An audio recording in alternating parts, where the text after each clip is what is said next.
Bonjour mga tropa! Ngayong araw naman na to ay magluluto tayo ng inihaw or oven baked wananish. Ang nahuli natin sa ating pag-fishing kahapon. So, samayan niyo ako mga tropa. Samahan niyo ako. Let's go! At ito naman ang mga gagamitin nating ingredients. Kamatis, sibuyas, asin, soya o toyo. Maglalagay rin tayo ng paminta at kaunting magic sarap. Dito ay mangangailangan din tayo ng aluminum foil at baking tray para sa ating pag-ihaw o pag-bake gamit ang ating oven. So, tara na, samahan nyo ako mag-prepare mga tropa.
Konting asin,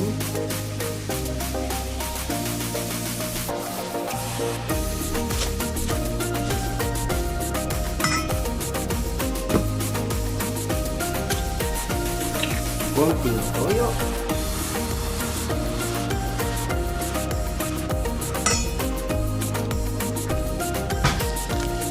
at konting magic sarap.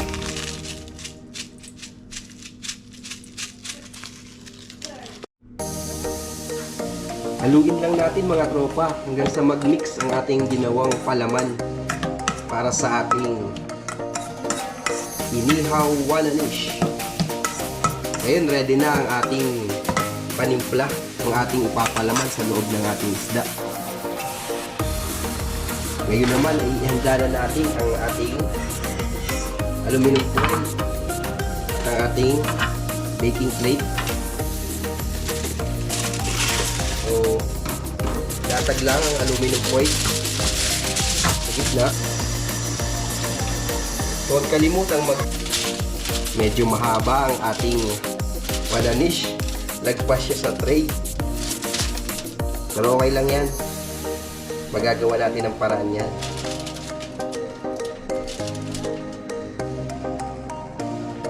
So, budburan ang konting asin ang labas ng ating isda.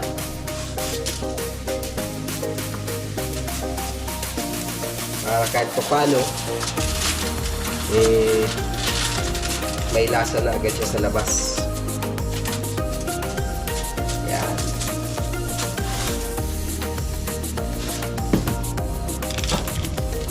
Konting magic sarap din.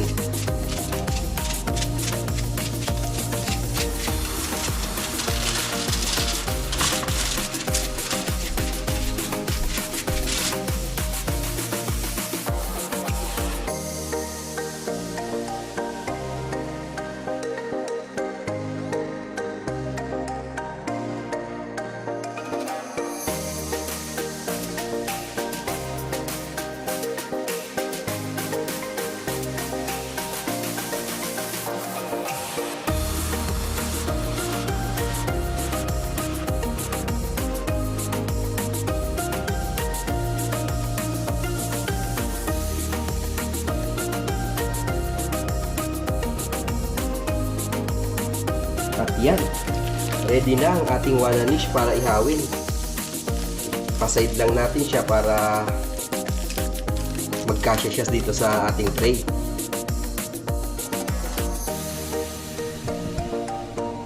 Okay. Ngayon ay ready na tayo para isalang ang ating wananish.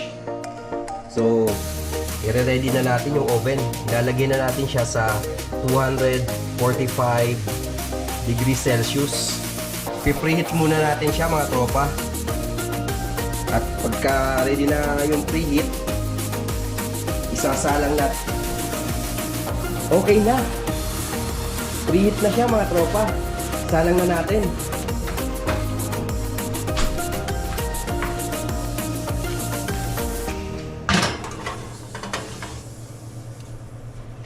Maghahantay lang tayo ng mga 30 to 45 minutes at ready na.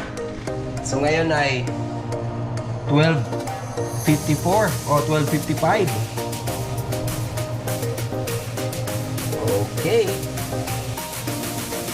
Ngayon naman, habang naghahantay tayo, dagdagan na natin ng sangkap yung ating sausawan. So maglalagay tayo ng sili na pampanghang.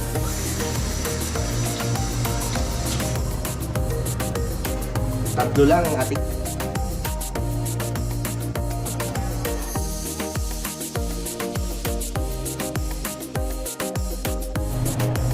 habang naghahantay tayo na maluto.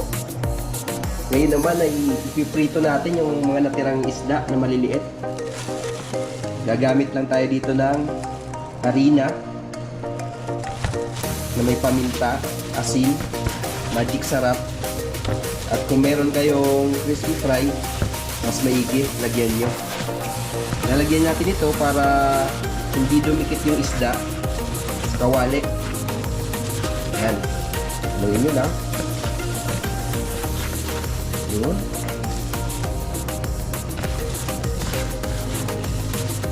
Itong natira naman na to ay ito yung wananish na 2 at isang truit. Masarap din to sa prito.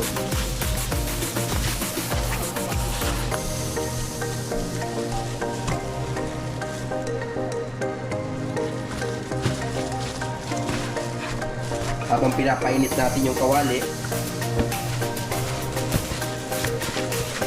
ito na ay binibreading na natin.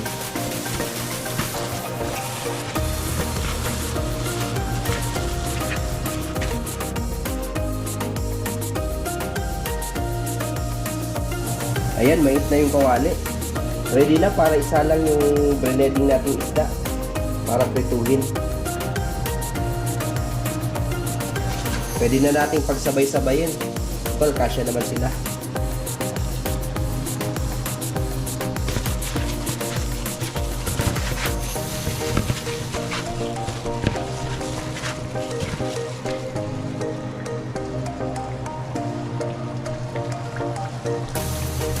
Yan.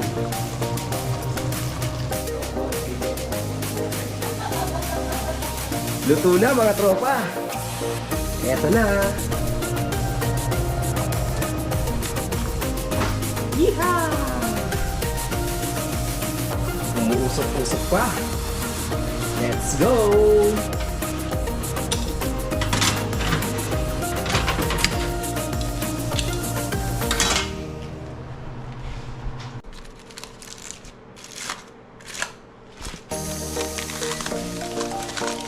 Luto na mga tropa yung ating wananish. Wananish? Ha? Yun!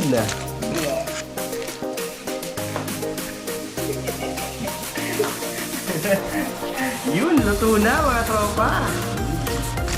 Ready na. Kanin na lang ang kulang. Let's go!